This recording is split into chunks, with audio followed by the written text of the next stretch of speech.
Hi, everyone. I'm Anne, and we have the honor of having two Jungian analysts in our studio today. Super glad we have Lisa Marciano and Deborah Stewart. And together with a friend of theirs, Joseph Lee, they produce a podcast called This Jungian Life. And I've asked them on the show today because Sue and I want to do a series. I don't know if we're going to do a series. We're going to do a few episodes on dreams. And no one I could think of better to get on our show and talk about dreams than a Jungian analyst. So I'm very happy. Thank you two for coming to the show. And what I would love to do, for those of you, our audience out there that might not even know what it means to be a Jungian analyst, maybe I could start there. Tell us a little bit about your training that is unique.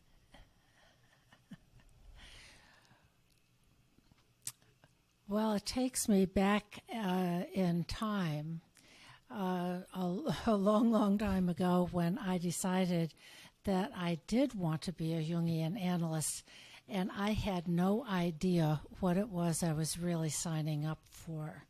Jungian training is marked by the length of time that it takes, because it's not just an intellectual pursuit. We have to be in our own personal analysis and supervision and a local training seminar, which is where I met Lisa and Joseph in the Philadelphia Jung Seminar, and as part of this nation and North America-wide society called the Interregional Society of Jungian Analysts. So in a way, it's just dedicating your life, a lot of it, to a process that is personal as well as intellectual. And I often say I wouldn't have missed it for the world, and I wouldn't do it again for the world either, because we work so much and learn so much and experience so much of the unconscious. Oh, wow. So, Lisa, you add to what I've said.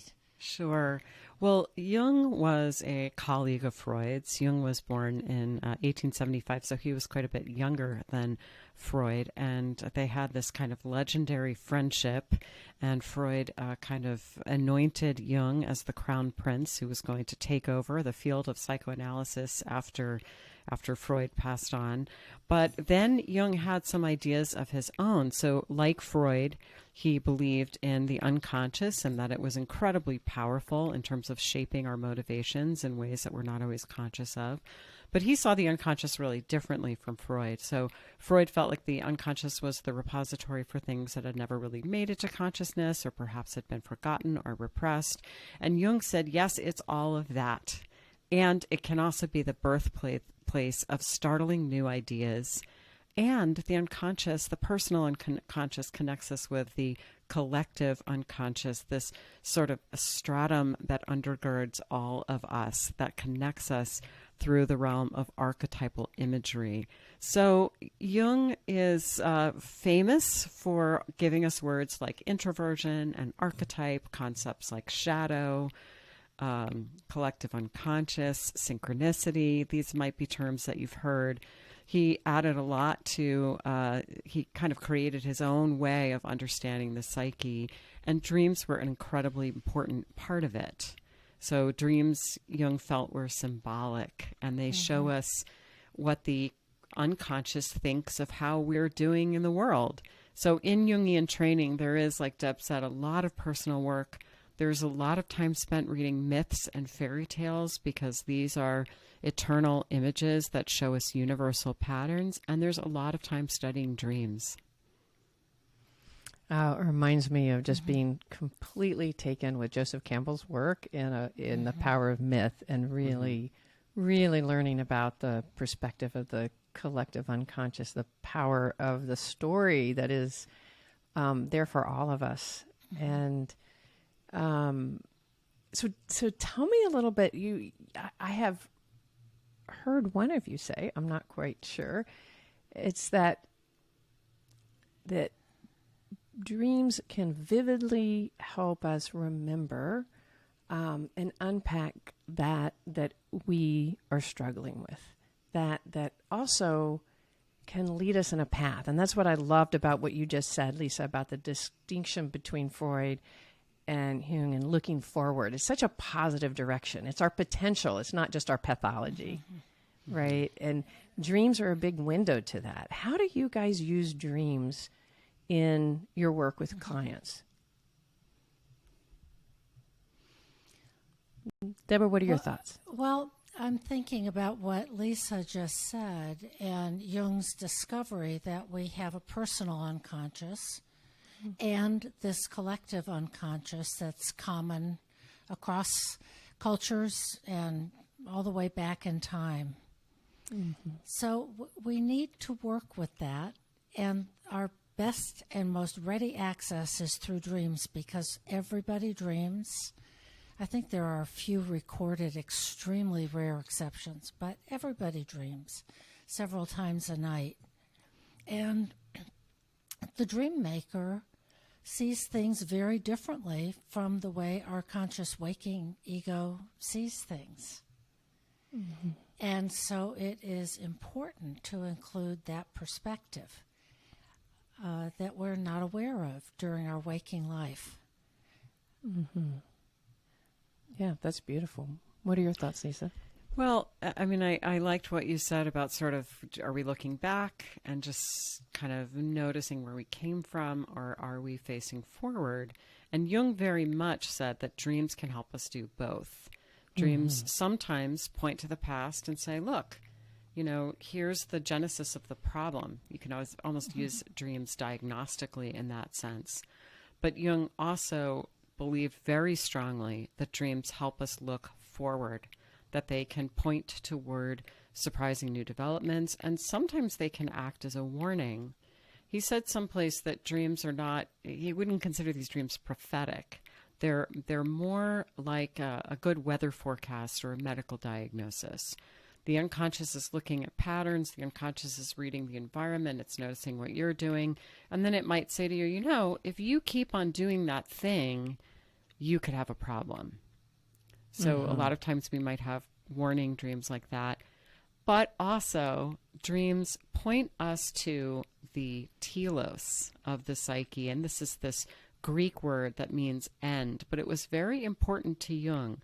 One of the kind of critical ideas of Jung is that we each come into the world with a sort of inherent blueprint, and that it is our sort of psychological mission to fill out as much of that blueprint as we possibly could. The Jungian analyst James Hillman talked about the acorn, that we all come into the world as an acorn, and we've got all of the information to become an oak tree. And we're each, of course, going to be our own oak tree. We're not going to be exactly alike. So there's a sense that the guiding center of the personality that Jung called the self has this idea about where we're going. And we are often not conscious of that. We may even think, the conscious personality may think, I'm going somewhere else. But the guiding center of the personality may have other ideas. And a lot of times that sense of telos shows up in a dream. So and it can kind of point the way forward. So I think what I hear you saying is that with the acorn description, it's like that we all have this great potential to become our full person. Yes. And as in our journey to that full person, that we want to listen to our more unconscious self, not just our more present conscious self. Because I guess we all have a lot of defenses. We talk about that on the podcast. We have all sorts of ways or things that have happened to us, or both in our own ancestral history as well as our own personal history that may block us, and that by listening to ourselves in the dreams, in the unconscious process, we get information about that. Am I hearing you accurately? Yeah. We get information that we need to know.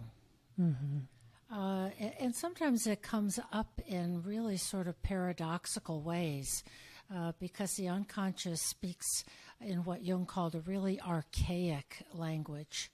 of image and symbol and pictures, and especially feeling. So we bring to a dream, we often bring our conscious perspective to a dream, such as somebody pursuing. I was walking down a road and I could tell that somebody was coming along behind me, and I could hear the footsteps, and I ran as fast as I could and got somewhere safe. We wake up and we go, oh, good, that's great. I escaped. Oh, I hate those dreams. Yeah. But the question is, wait a minute, building on what Lisa said, that the psyche is purposive. It's going somewhere. It wants to tell you something that you need to know. We might say, wait a minute, what is pursuing you? It's very easy to just say, wow, that was terrible. What an awful dream. But there is a meaning and a purpose behind it.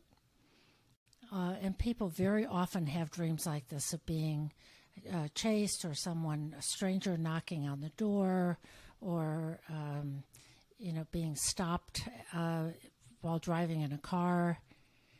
And so where is the meaning in that? What else do you need to know to be able to incorporate that into consciousness that the ego is defended against and images as a pursuer, in order to fulfill a little bit more, step by step, that innate plan for, growing another branch on your metaphorical oak tree? How hard is that in session for people to be able to be open to that? If it's something that they've I'm so glad to get away from it, and you're saying, whoa, slow down. What's chasing you? It's a relief. Is it? Sure. Yeah. So that's what it is. Okay.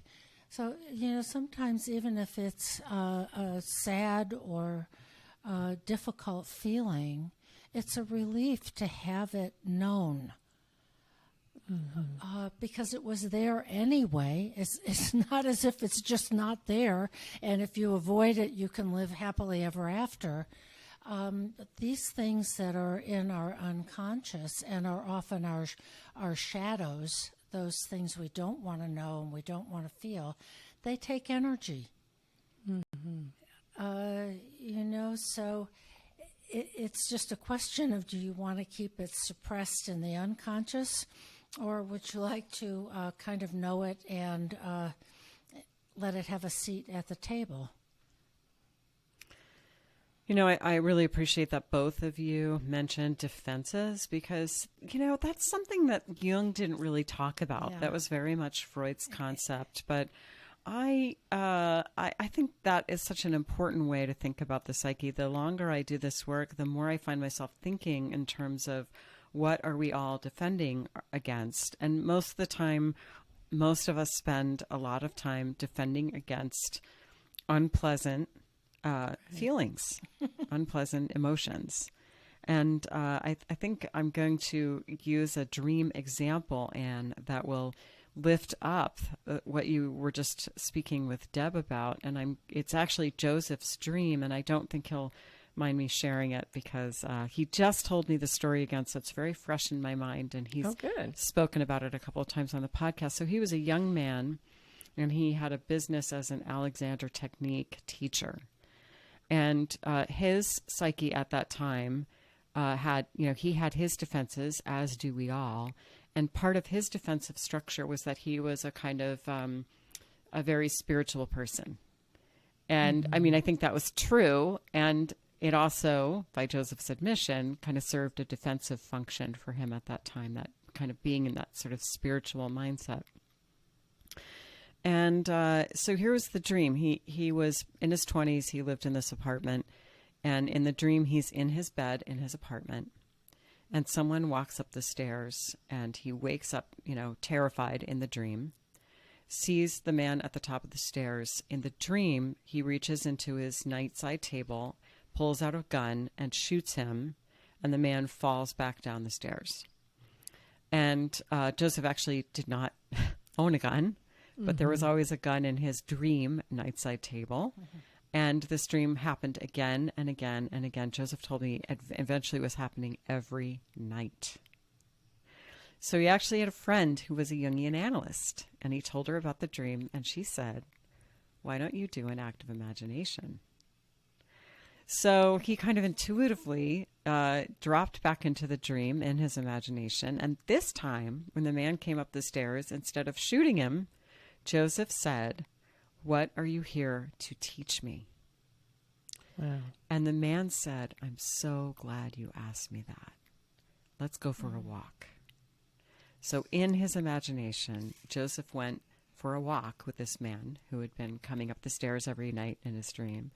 And the man talked to him for a long time. And he said, in essence, it was very moving to hear Joseph say this even just a few weeks ago. And it's many, many decades since he had the dream. He said, "You have to take from life what you need." And Joseph he had this business. He was not doing any advertising. He was not doing any marketing.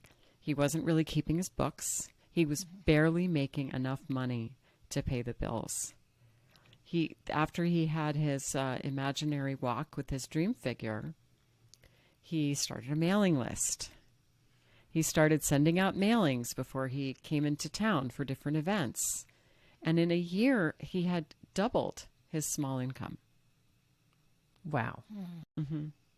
So I think there it is, because the ego was defended against this information that you needed to be a little more savvy and businesslike, because the ego was invested in this idea of being a very spiritual person who doesn't need to worry about, filthy lucre. But we all got to eat, Right. And so, he was in this mindset that was defensive, that was keeping him from really living. Wow. I love that story. And there's so much to it that like the thought of maybe him having to even find his own internal aggression to be able to get out there in the world. So he's like shooting this back and shooting it back, but he had to have his own internal aggression to be able to get out and say, I deserve to, I can be this person and make money. Yes. Yeah. So so Lisa, in that story, you've integrated dream, but also imagination. Is that a common way that you guys work with dreams when you work in session to interwoven the analysis with imagination? Absolutely. Because we have to really sort of sink into the dream. It's not enough to just, sort of think about it of like, oh, well, then this probably means that. It has to be accompanied by your own experience in the session or in active imagination, a term that Lisa just used. Of, how do we lower our threshold of consciousness enough so that we can have a living experience of what the dream maker has sent. So sometimes people can dream the dream on. Joseph did it in active imagination. You close your eyes, you imagine the dream, you sink into the dream, and what Jung said in a letter to Mr. O is just close your eyes and select an image. For instance, that yellow mass that was in your dream last week. This was Mr. O. And wait until it moves by itself. And when I first read that many years ago, I went like, okay, Dr. Jung, you're on. And I went outside, and by golly, that's what happens. And in a session, feelings come up, or you can ask the person to, sort of really imagine himself or herself as a character in the dream. And what happens next, and how does it feel? So that it's a lived experience and not just a rarefied sort of code-breaking endeavor. And one of the things that's true about dreams is that we tend to ally with the attitude of the dream ego. So Joseph likely woke up from that dream and thought, God, who was that guy trying to break in? That was really scary. I'm really glad I shot him. So our first take usually when we have a dream is to be in alignment with the ego attitude. But the new thing that's come to show us something is almost always not the ego in the dream, not the I in the dream. So oftentimes we feel frightened or angry or crossed in some way by some element of the dream. And it's very likely that that's where the juicy stuff is. So active imagination, like what Deb was saying, is this experiential way of getting behind that defensiveness of the ego that wants to just ally with what we already know, that the guy coming up the stairs must be bad. If you can drop into an imagination, you may have this experience of, the guy walking up the stairs as this person who's there to help you and show you something. But, every week on the podcast, we spend the first half of the podcast talking about a topic, any number of topics from a Jungian perspective. And then we always interpret a listener's dream. So our listeners can submit a dream to the podcast, and then I pick a dream every Monday morning, and the three of us go at it. And it is possible to, a lot of times, come to an understanding of the dream without active imagination as well. And you can hear us kind of walk around the dream symbolically. You can hear how we do that on the podcast. Oh, I did hear you a couple of times, and I really enjoyed that. And I found myself curious, and I'm sure listeners out there. So a lot of times when dream work is happening in therapy, it's associated with what's going on for that individual in their life. And when they're sending you the dream, you don't have that context. You're just hearing the dream. So what are you going on when you're analyzing these dreams or taking a stab at it on your podcast? When you don't have the client there in front of you and their history and their struggles? Well, of course, Jung said that you cannot analyze a dream without the dreamer there. So we're breaking the cardinal rule. And so did However, Yeah, of course. He has a whole volume where he didn't know the dreamer. So, but there's so much symbolism, right? That's the whole. Exactly. There's so much rich information. Talk to us a little bit about what you're using in those contexts. Well, so I want to say just a couple things. First of all, when we were in training, we were sometimes given this exercise. Okay, right, here's the dream. Dreamer's the 35-year-old man. Go. And I was always just gobsmacked at how much we could get out of the dream. And then sometimes the teaching analyst would say, yeah, and here's the life situation. And it's like, oh my God. So you can tell a lot from the symbolism. And I also do want to share that when dreamers submit the dream to the podcast, they do usually provide just a little bit of a life situation. So, I just broke up with my girlfriend and I'm really sad about it. And so that can kind of help us orient. But we are going off what's inherent in the dream. It is a language. Symbolism is a language. And we can often learn a lot about someone by looking at the dream. It's a little bit like a psychic X-ray. And I don't want to make it sound magical, but then again, it kind of is. Yeah. Well, what are some of the things that you're looking for in the dream? Well, we start with, this is my particular place of fascination, of oftentimes the dream setting, just the situation. I'm making this up in this moment, but I was in a restaurant with my spouse and a couple of friends. It's a restaurant in our neighborhood. And then the meal came, and it was simply terrible. Well, there's the psychic situation. You're in a place where you're supposed to be served something good. It's in your neighborhood. You're with people you care about, and the food is terrible.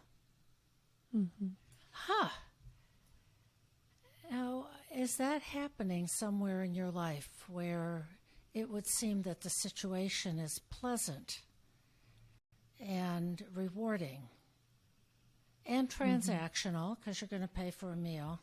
And then somehow something comes up where that isn't the case. And then we'll take a look at then what happens.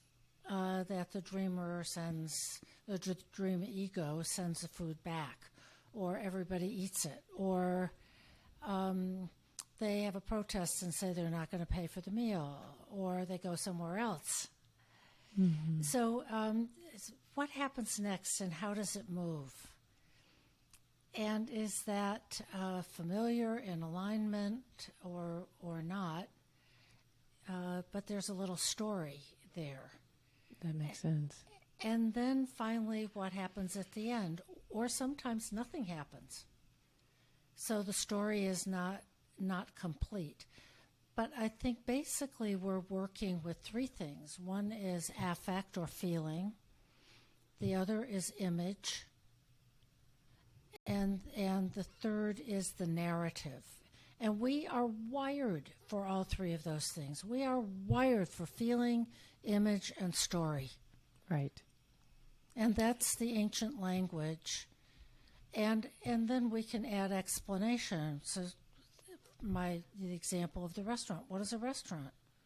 Well, it's a place where you get served food that you've ordered and it's supposed to be good. Yeah, I mean, Jung said, and I wholeheartedly agree, that, that most of the time when he hears a dream, the first thing he thinks is, I have no idea what this dream means. And it happens so often, even after all of these years of working with dreams, that a client brings in a dream and tells me the dream, and I think, I have no idea what this dream means. And so we do just kind of walk through it. Like Deb said, we start with the setting. The setting often shows you the psychological situation, and it may kind of show you what the dream is about as well. So if the setting takes place in your office, not that most of us go to an office anymore, but once upon a time we used to go to offices, and then it might be about work. If it takes place in the bedroom, it might be about your marriage. That's a little cookie cutter, but it can give you a hint, Right. depending on where you are. That's one thing. And then you work through the major images in the dream. And in a Jungian understanding of the dream, the most common way we understand the dream is that it is commenting on the inner world. So that if your third grade teacher is in your dream, it is not a dream about your third grade teacher. It is a dream where your dream maker picked your third grade teacher to personify an aspect of your personality. So therefore, someone brings me a dream and it's got their third grade teacher in it. I would say, tell me about your third grade teacher. And I'm not really looking for, 18 minutes of stories about the third grade teacher. I'm wondering, what's the main thing? What's the essence? Oh, she was the one who understood that you actually had a learning disability and helped you get tested and remediated for that or whatever. Okay, well, that's really important. So then we have a sense of what that might be in the psyche. And we do that for every element. To really go through an involved dream, it can take a whole session. And like Deb said, we're guided also by feelings. What are the feelings in the dream? Are they positive? Are they negative? We don't always trust them because, again, they're likely allied with the dream ego attitude, which is defending against things. But the quality of the feelings can maybe give us a hint about what might be the new thing and what might be being defended against and what we ought to let in. And as Deb also said, we look at the story, so we look at how the different parts are related to one another. It is a bit of an art, and it's not always the case that working on a dream reveals this clear sense of what it is. Jung talked about, I don't know that he used this word, but he did talk about the aha moment. So if you're working on a dream with your analyst or maybe with someone else or even just on your own, and you come to this understanding of like, oh, that's what it's about. You can sort of feel it in your body like a click. So it's a slow process. It's a kind of recursive process where you look at the images from many different ways you may amplify the images with material from myths or fairy tales. Yes. That can sometimes open something right up, and you can really understand, something at a deeper level, and then you know that this is a dream that's informed by the collective unconscious. It's interesting you should say that, like the aha moment. I'm thinking about, I before we jumped on, I told you that I found the two of you through a recommendation of my analyst. And some of the most powerful work I've done is with her with dream work. And it sneaks up. It's not every session. It's not the only thing I'm doing in session. I'm having sort of deep talk, body-oriented therapy.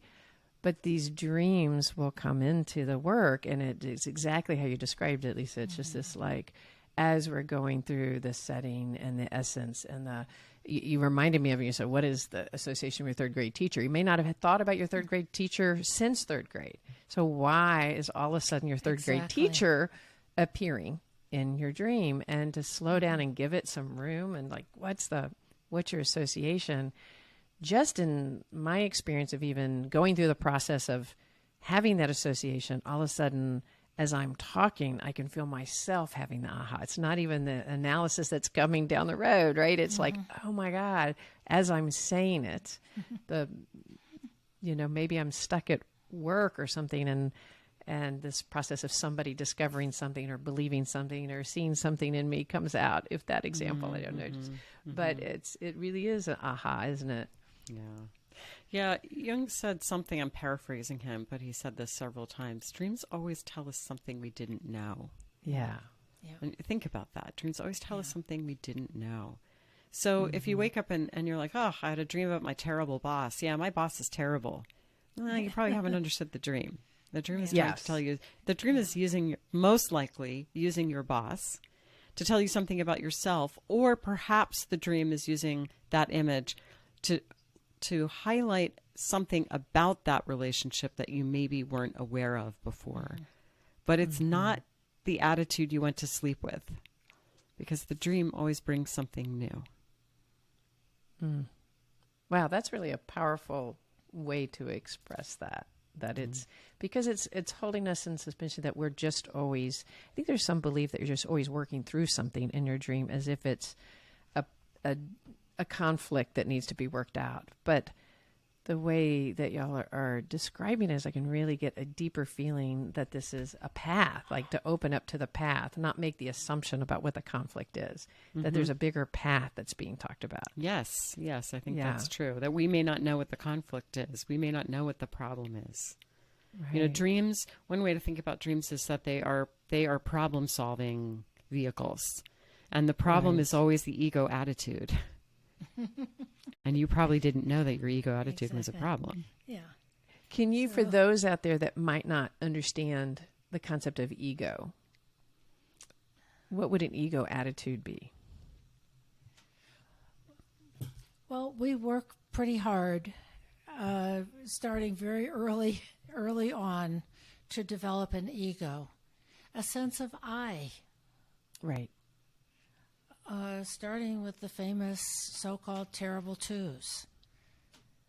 And we work very hard to have that be strong, flexible, stable, especially in the first half of life, when we have to go through all kinds of life events and grow up and meet developmental challenges and then get ourselves out in the world.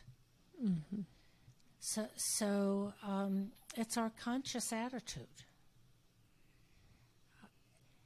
All right. That's really helpful. So it's not always our conscious attitude that we're really addressing. But it's also kind of a complex. So, there we are. We tend to get a little bit encapsulated in our I and what I think, and this is what I know, and I like this and I don't like that. We have to make all these decisions, and it gets a little bit we get ourselves in a little box, which is why we want to do dream work or, other methods of accessing the unconscious, because, like Lisa was saying, dreams tell us something that we don't know. That pursuer really just wanted to talk to you. And being out of, we speak on the podcast about the idea of being in the known is often where we want to stay sometimes, to be able to avoid the unknown. Like, to be in the unknown can be anxiety producing. It can be scary. And sometimes if we stay in the known, we're blocking ourselves from what could be in the unknown, the beauty of that it is actually a place of more security to be open to the unknown, to be able to know that there's so much out there and to not be so sure. And so I love the way you're describing this, like opening ourselves up to our dream is another way of opening up ourselves to the unknown out there about ourselves, to not be so confident, to not to be. Absolutely. A dream work is very, very humbling. It really is. Yeah. And we work so hard to get a good, stable ego. Right. We don't really want a whole heck of a lot of critical input. That's what Lisa was saying is the dream ego. We say, okay, somebody was chasing me down the street. Whew, I woke up. Thank God that's over. We don't want that to be punctured, threatened, contradicted. We've worked hard to get to this place of knowing. That makes a lot of sense. Yeah. So there's kind of almost this resistance to, like, why would I go there? It's over.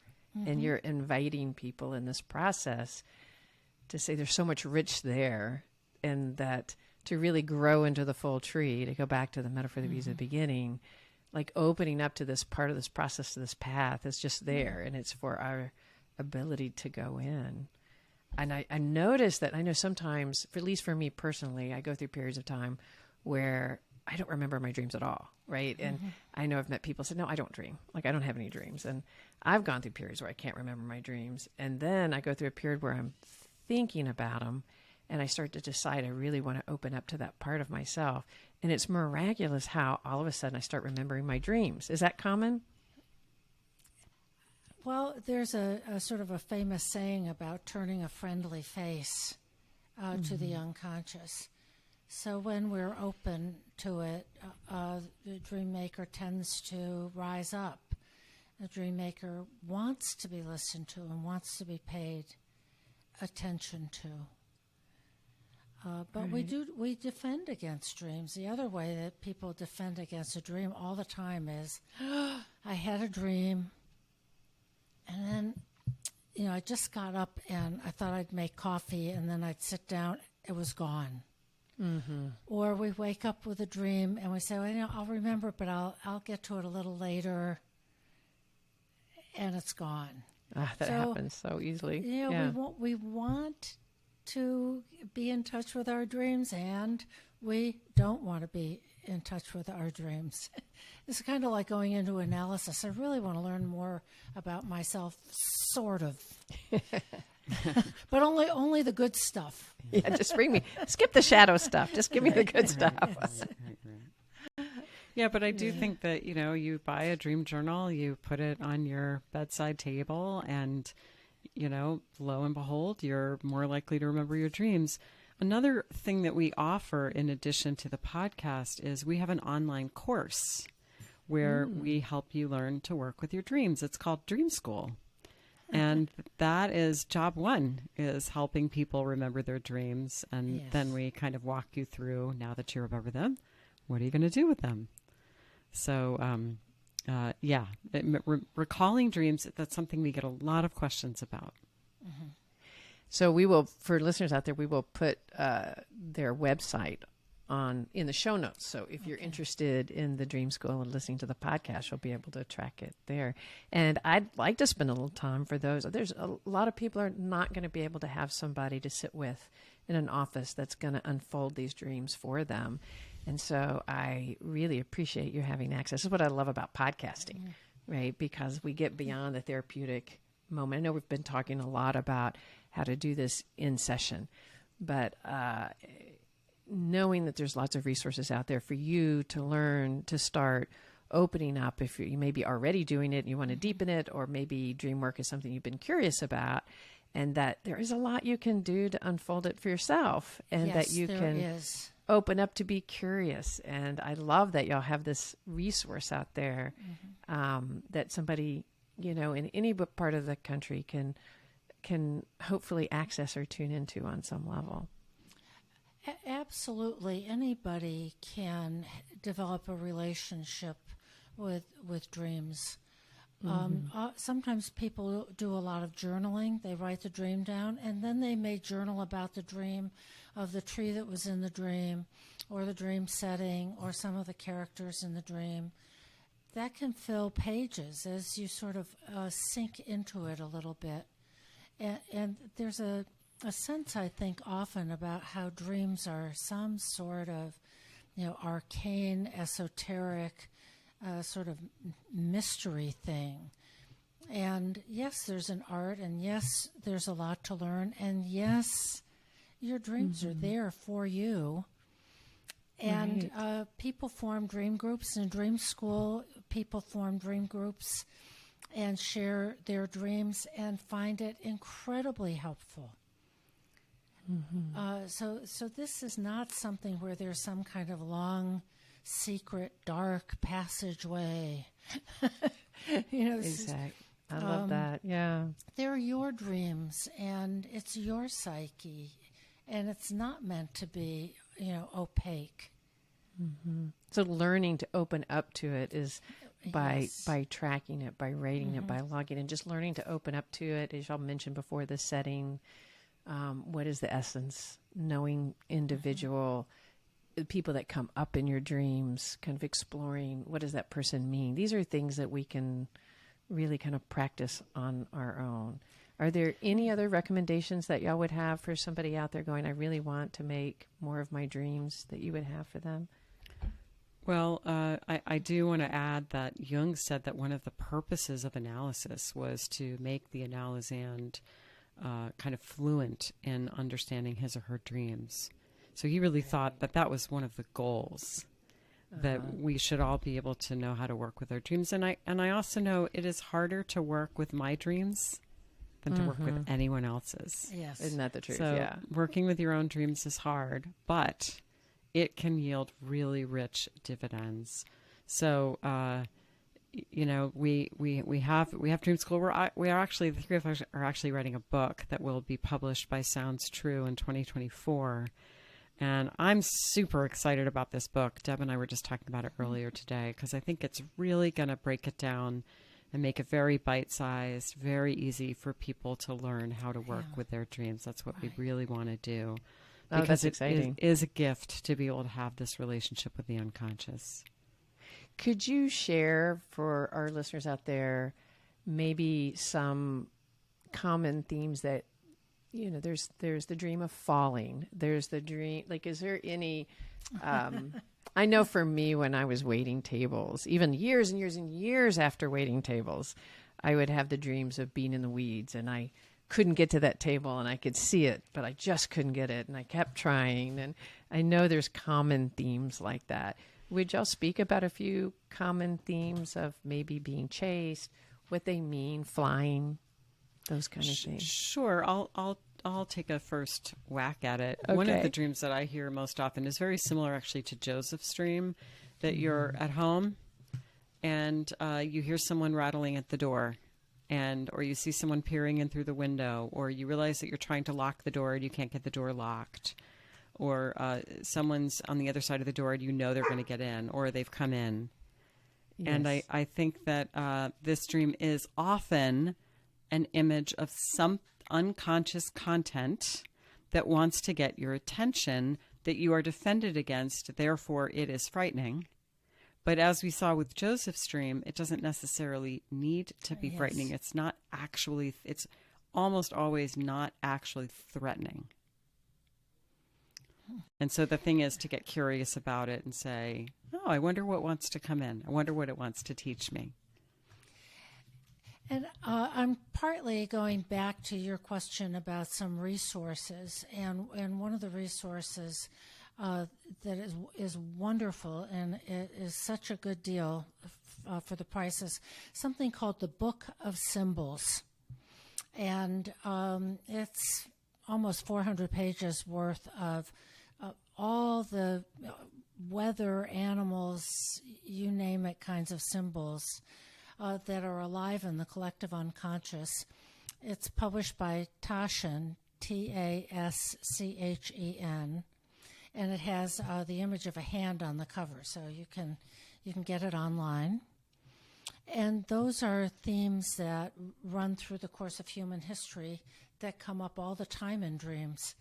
And Lisa and I were starting to make a list because we thought for our book that we might have an appendix listing some of the very common dream themes of things like hair and teeth and cars and houses and animals of all kinds and water. People dream of lakes and beaches and boats, and it's a very, very long list.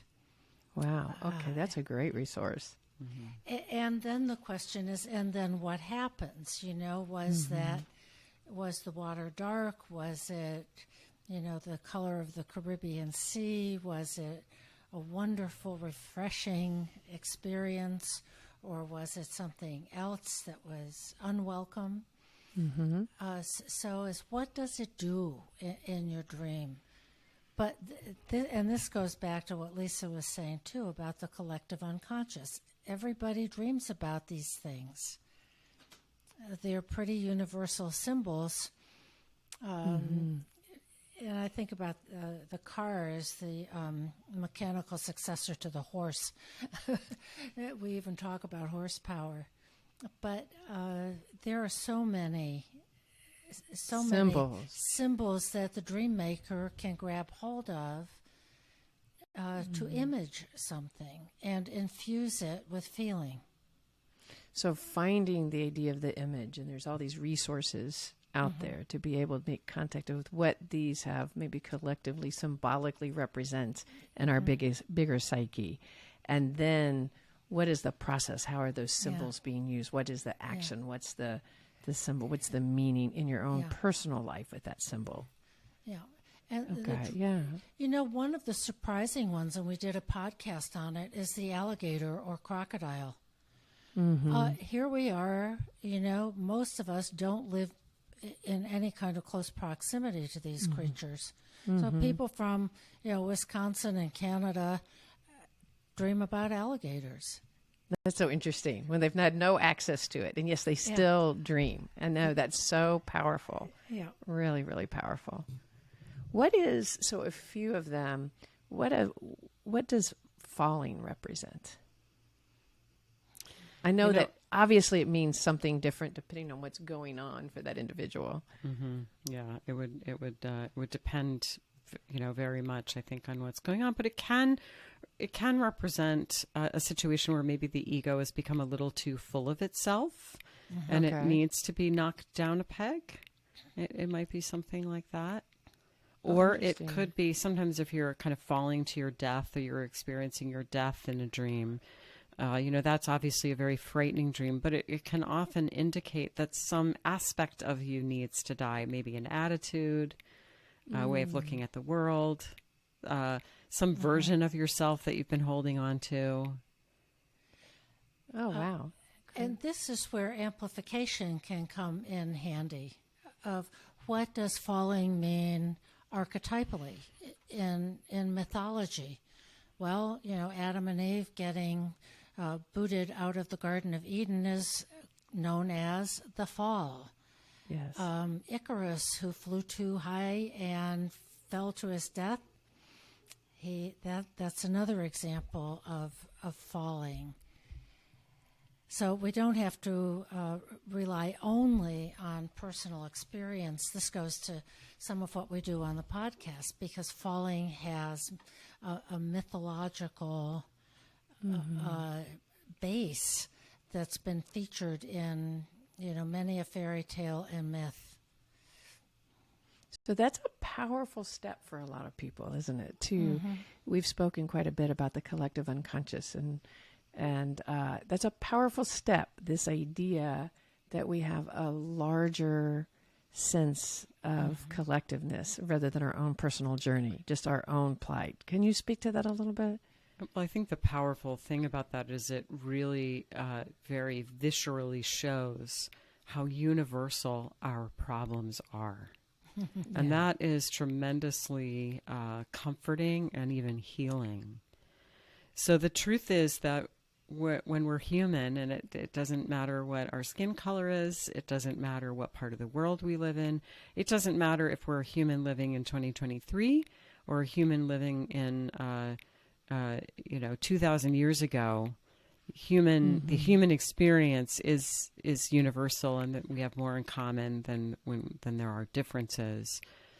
And for me, this issue about the healing nature of recognizing in a very deep way the universality of our experience and our suffering is illustrated by that beautiful Buddhist parable of the mustard seed. So there was a woman whose child died, and she was just bereft, and she wanted to try to find a way to bring her child back. So she went to the Buddha and she said, please, can you bring my child back to life? And Buddha said, yes, I can, if you bring me some mustard seed from the home of someone who has never known trouble or grief. So she started knocking on every door. Yeah. And as you can imagine, she couldn't find one house that hadn't been troubled by grief. And she went back to Buddha and said in so many words, I get it. This is just part of the human experience. And so whatever we're going through, to recognize that our pain is, our situation is the same maybe as a fairy tale heroine, a story that's, 3,000 years old in its roots, or to see those themes played out over time and across cultures powerfully connects us with other people and lets us know we're not alone. And just taking a moment for everybody to let that sink in. That was beautifully said. And the idea that we're not alone is probably one of the most important aspects of building a sense of self and community, isn't it? In security in oneself, is to know that our suffering, that we're not alone, and our successes, we're not alone. We're not the greatest. We're not the worst. That just, there's the importance of feeling connected, and that our goal in our dream work that y'all are really pointing out, it's not just for us to have our own period of success. It's for us to really grow in the deepest senses that we can grow. Yeah. And in doing so, we're growing for all of us around. We're asking a lot of ourselves to stand up and live to our best self for those around us, not just for our own personal gain. But that's really powerful thought, that we're not alone in our grief and our suffering and our things that are coming up for us, to tune in and to use others to connect. Yeah, it's part of the human journey. It really, really is. Well, you guys have been wonderful. Is there anything I haven't, there's 1,000 things that I haven't asked you. Is there anything related to those, to the process of dreams that I haven't asked that you're just dying to mention before we get off? Anything that comes to mind? I just hope that maybe we have encouraged people to be curious. Get a notebook. Keep it by your bedside table. Yes. Because there is an other who creates things every night for you to know. It can be very, very useful. Deepening, comforting, confronting. And it's there anyway. I like that point. I think we need to really, Deborah, it's there. Whether you decide to pay attention to what's being communicated, it's really there, isn't it? Yeah. And one of the few things we really have control over from an ego point of view in our lives is what we pay attention to. So I'm hoping we've spurred some interest in paying attention to dreams. I love that.